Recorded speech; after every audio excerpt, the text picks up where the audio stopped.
ரொம்ப நாளுக்கு அப்புறம் ஒரு நல்ல ட்ரெய்லர் பார்த்த மாதிரி ஒரு ஃபீல் ஆகுதுப்பா. எதை பற்றி சொல்கிறேன்னா, தண்டர்போல்ட்டோட ட்ரெய்லர் செம மாசாக இருக்குது.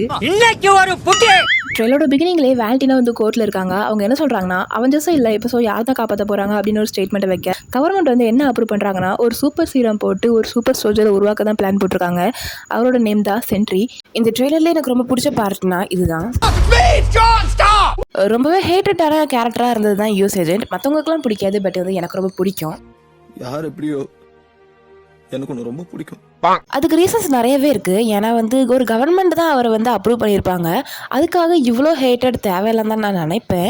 எனிவேர் ஸ்டோரி லைனில் ஸ்டாக் டவரும் இல்லை, அவந்த டவருமே இல்லை. அந்த டவர் அப்படியே ரெனோவேட் ஆகி வேற ஒரு பில்டிங்காக மாறுறது நம்ம கண்ணு முன்னால் பார்க்க கொஞ்சம் கஷ்டமாக தான் இருக்குது. இதுலேருந்து உங்களுக்கு புரிஞ்சிருக்கும், நாட் ஓன்லி தண்டர்போல்ட் டீமாகவே இருக்காது, நியூ அவெஞ்சர்ஸ் டீமை ஃபார்ம் ஆக நிறையவே வாய்ப்பு இருக்குது. ஏன்னா இந்த டீமை ஃபார்ம் பண்ணுறது பக்கி பான்ஸ் ஆச்சு. எனக்கு தெரிஞ்சு இந்த மூவியை நம்பி தேட்டரில் போய் பார்க்கலாம்.